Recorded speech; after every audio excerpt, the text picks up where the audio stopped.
Hey, what's up, folks? Welcome back to On Texas Football and welcome to your game week preview. I'm lifetime Longhorn Rod Babers, pleased to be joined by the young prodigy, fellow lifetime Longhorn CJ Vogel. Oh, and yes, we're talking about Texas versus Clemson. Huge matchup. First college football playoff game at DKR.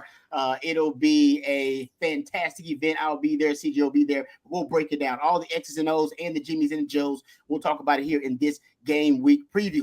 Before we do that, let's thank our sponsor. We're really excited to thank our friends over at Duck Camp. We appreciate Duck Camp being a sponsor of this week's game week preview. Duck Camp produces premium outdoor goods for the outdoor spirit in each and every one of us. Duck Camp is dedicated to providing the best outdoor goods so you can outdoor good, whether you're an avid hunter or you prefer fishing or you're like me and you like the camaraderie of the campsite. Duck Camp is a brand that understands the culture of outdoor living and the good friends and good times that come along with living an outdoor lifestyle. So thank you to our friends over at Duck Camp. Go check out their new fall selection at duckcamp.com. And I tell you right now, they do have a really cool color, very close to burnt orange.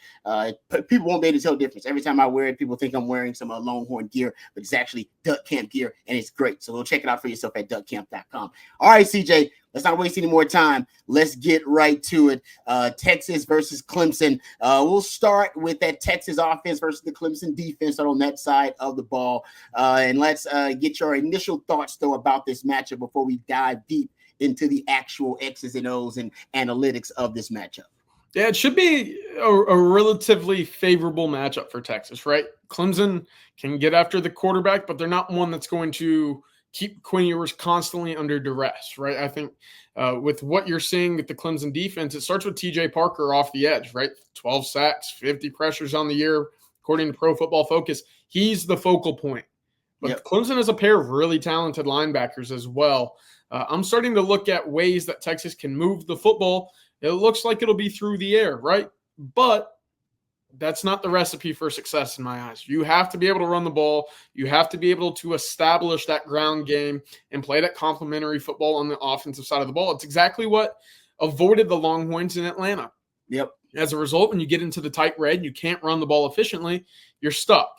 Regardless of how much of an advantage you might have with your tight end or your wide receivers, you got to be able to run the ball for a couple of yards in the red area, Rod, and that looks like Texas will have some success. The one thing I'm looking at right now, Clemson 45th in the country, rush yards per game, 139, 140 per game. It's not overwhelmingly successful, but there will be some resistance. It's got to be up to the offensive line to make sure that they have some success there. Yeah, no doubt about it. And I'm with you because this Clemson defense, Texas can make plays against this Clemson defense, but they're very opportunistic. You talked about it, right? This is a group that takes the football away. You look at it, turnover margin. They're top 5 in the country in turnover margin. If you look at takeaways per game nationally, they're top 10 in takeaways per game. If you go look at top 25, you go look at overall takeaways.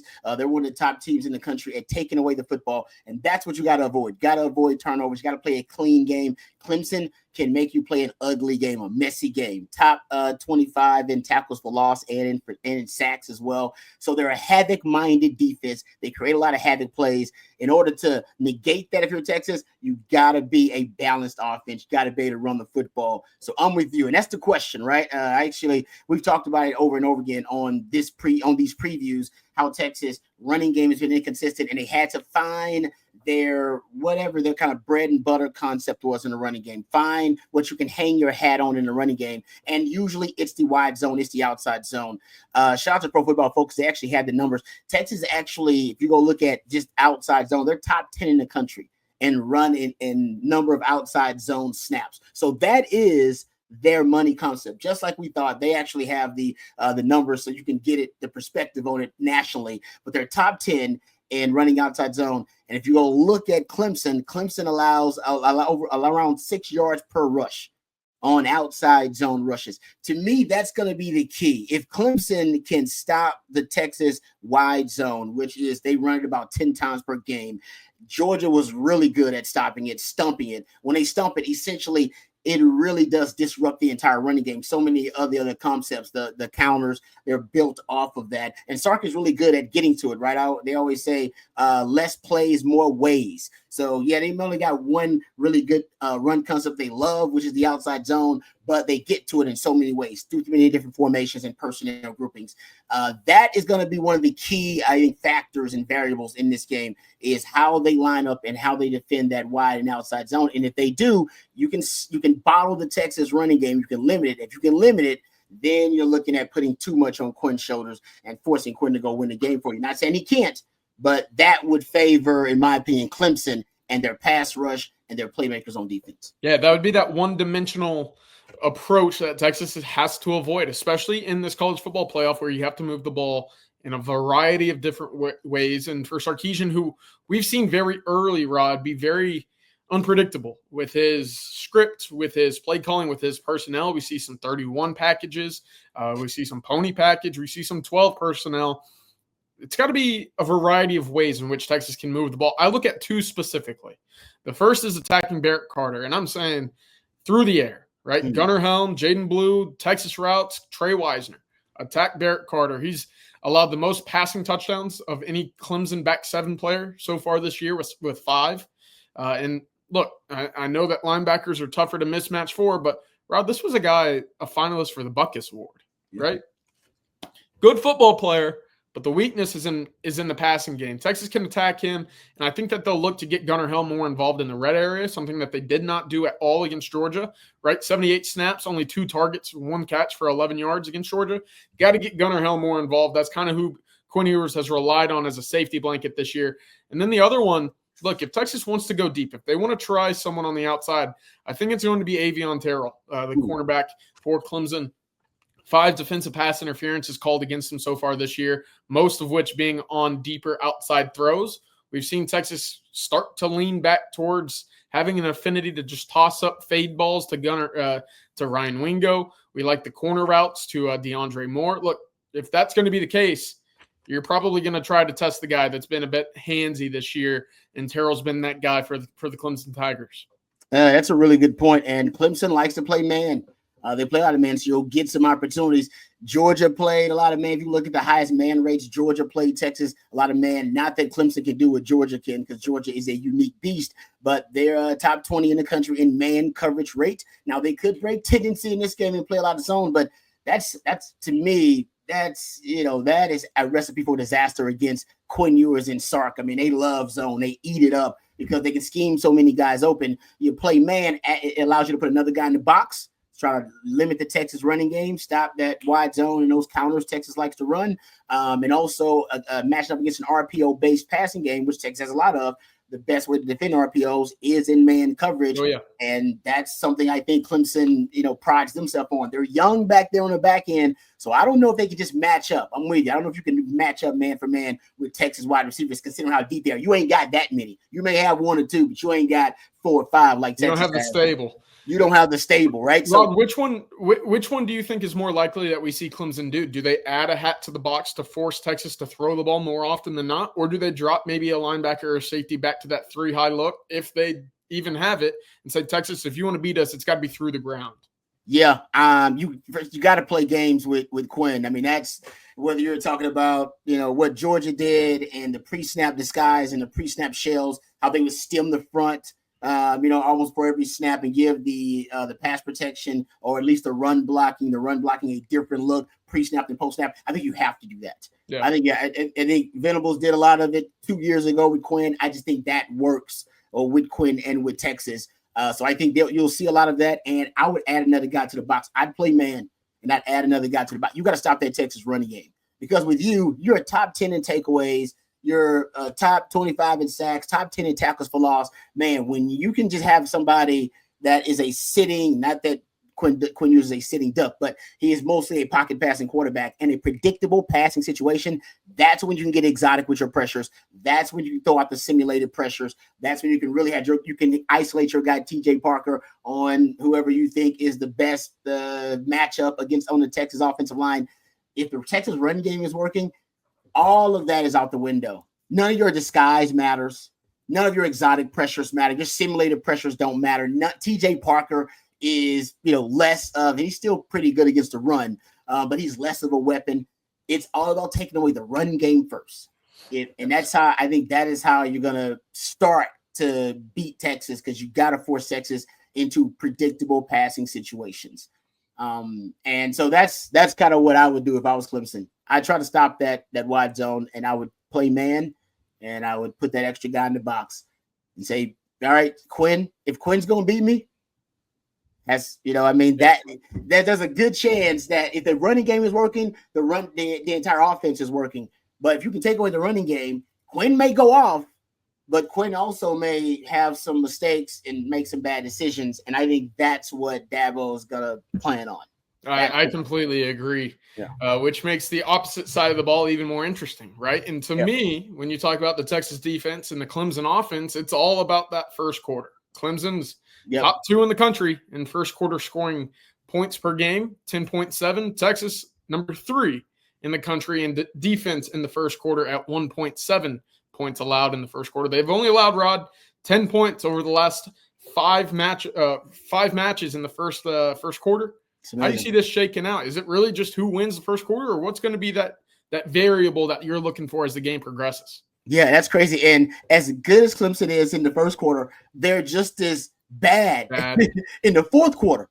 And I think that's what stood out to me. Their fourth quarter defense is bottom 15 in the country. They're among the worst fourth quarter defenses in the country. And if you go look at their offense, their fourth quarter offense actually is really bad.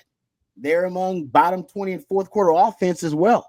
So to me, that's where Clemson has a chance to lose this game. If this game is tight going to the fourth quarter, I'm confident that Texas, even though Texas has some third quarter woes, which we can get to those, but I do think Texas it has a better chance to close offensively and defensively this season. And I think we've seen that. So I don't like the way Clemson closes out games, and maybe they'll change it up, but they're one of the worst. If you just look at the stats, fourth quarter scoring and fourth quarter defense, they're basically one of the worst fourth quarter teams in the country. They're a negative point differential in the fourth quarter of the season. That's crazy. That is crazy, especially when you consider that they won their conference. They won a big game late against SMU. I'm looking at it now. 96th in the country, Rod, 5.8 points per fourth quarter. It's not great. You look at what they've been able to do in the first quarter, in the first half. I mentioned first quarter, 10.7 points per first quarter, 20.1 points in the first half. That's what they do. 5 for first quarter. That's top 10 for the first half. Texas, number 3 in the first quarter, and number 1 overall, 5 points allowed in the first half throughout the entire season. See, and this is the interesting thing, and something I heard Jerry talk about, and I think it is interesting that maybe they just don't have the depth. That's one thing that maybe Dabo – they start to fizzle a little. Yes, that Dabo's mentality with the transfer portal NIL, that maybe it hurts them there in terms of the depth because they can start as well as anybody in the country, but they can't really finish because they don't have that depth like Texas, rotating a lot of guys. I'll say this too. When you start talking about Clemson, I don't think they'll have the running game. If they just say they do get the lead and they come out gangbusters like they do, great first half, and say they do get a lead, the running game is what help you close it out. And the running game lately for Clemson, it is it's suffering. There is no doubt about it. Phil Maffa is dealing with an injury, shoulders injury that he's playing through. He's a warrior. But his production has dropped off in the last 4 games or so as a result of that injury. It's a shoulder injury that's going to require basically once the season ends, he'll have surgery on it, but he's toughing it out. The young man, Jay Haynes? Jay Haynes, yeah, their backup running back who was fantastic. I think in the Citadel, he had over 100 yards. He's out. Yep. So their backup running back is out. And they've had a lot of injuries on the offensive line, too. I didn't even realize, but their offensive line has been really, really banged up they'll probably be healthier than they've been. But their offensive line has been really, really banged up the last couple of weeks or so. And I wonder if they'll be able to close out a game with the running game. I don't think they'll be able to run the football very well against Texas. The last 4 games, their running game basically against FBS opponents, not the Citadel. Their running game, they've averaged a little over 4 yards per carry totally. But Klubnik has been a big part of supplementing that running game. I think there'll be a one-dimensional offense pretty much against Texas, considering where the running game is trending for them. Yeah, I was going to bring up that same stat. Over the last 3 games, they're bottom 18, bottom 20 in the country in rush yards per game. Only 87 yards per game on the ground over their last 3 contests. Look, you're not going to beat Texas if that's the case. You become too one-dimensional. And if your one dimension is throwing the rock against this Texas pass rush and secondary, good luck, right? We've seen that so far this year.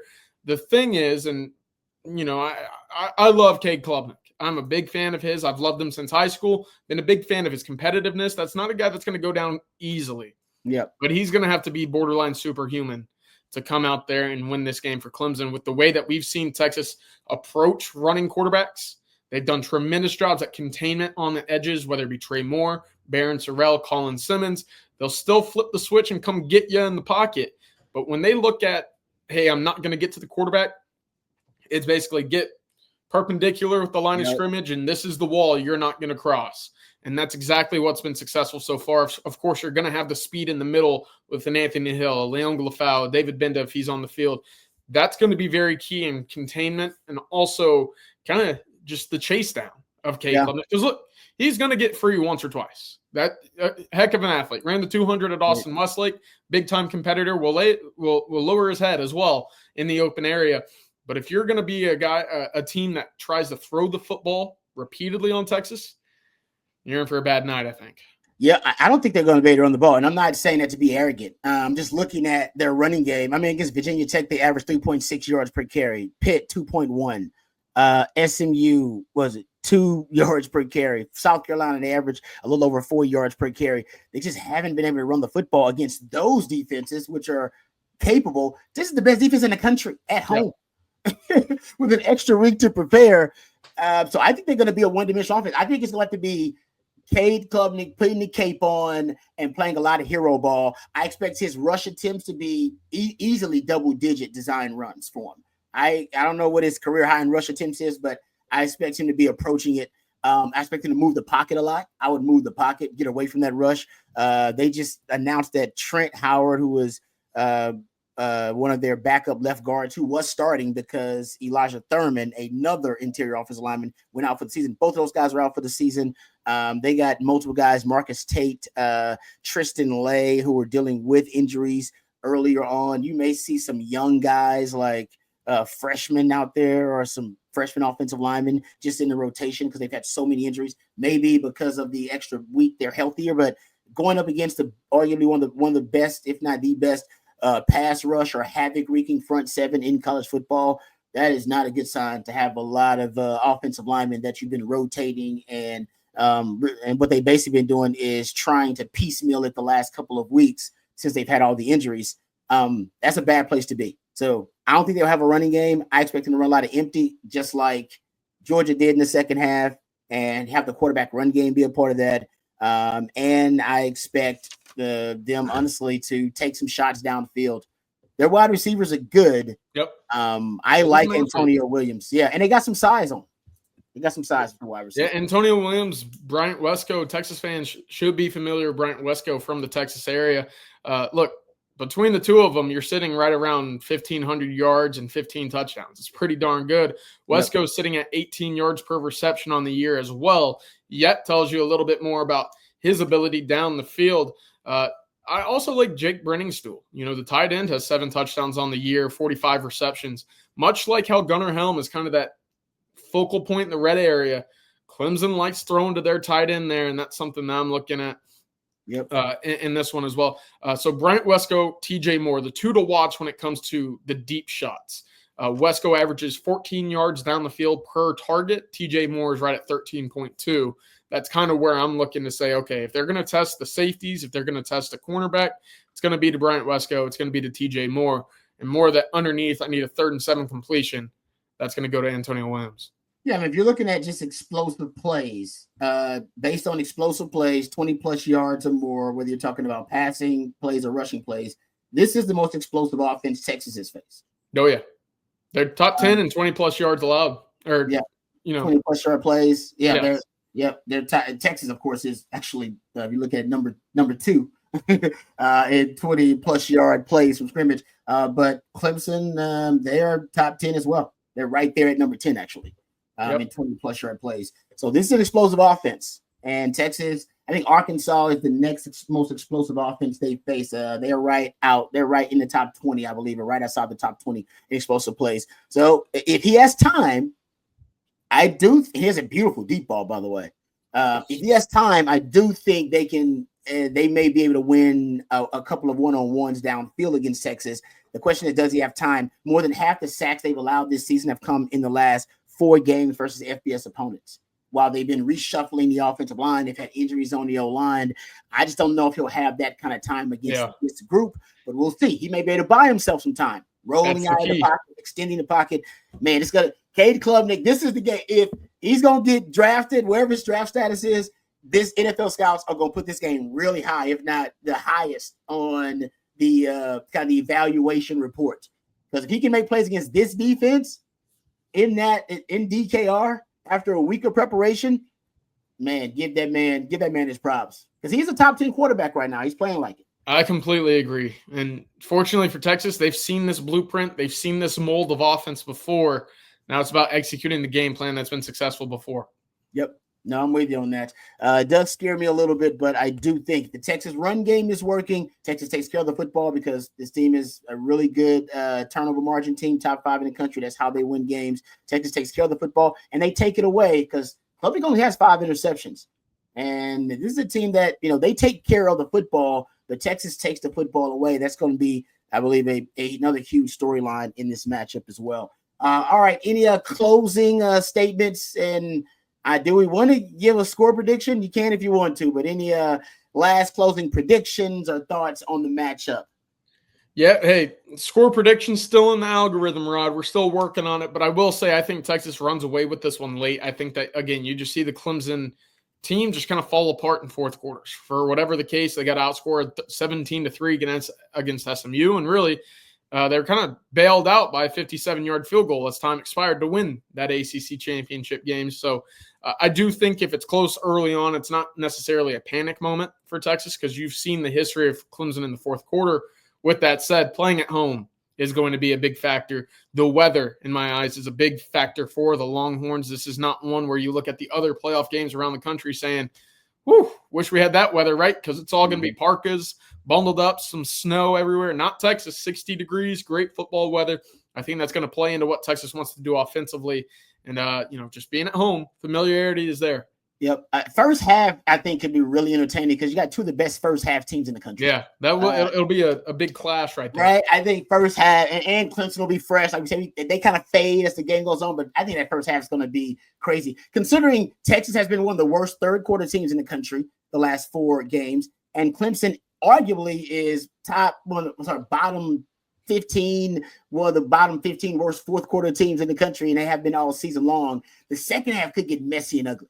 First half could be just legendary. It could just be both teams kind of going at it like a heavyweight fight, just throwing haymakers. Second half could get ugly. Just throwing that out there because Texas has been really ugly. UGLY in the third quarter, been outscored with 31-3 in the last 4 games in the third quarter. And then you go look at what Clemson, like we told you, in the fourth quarter. Their fourth quarter defense is bottom 20, and their fourth quarter offense bottom 20 in the country. That could be problematic for them, to say the least. All right, I'll take Texas, of course, but I think it gets closer in the set. I think Texas and Clemson kind of duke it out. I think the second half is ugly and messy. I think Texas pulls away in the fourth quarter, ends up winning it by – I think they win it by 10. I don't know if they cover that number. I think they win it by 10. No. 10 is a comfortable number. Remember, they're a defensive-oriented team. We're still assuming the offenses are going to come together at the magical moment here in the 14th game of the season. It's like, guys, that's not how it works.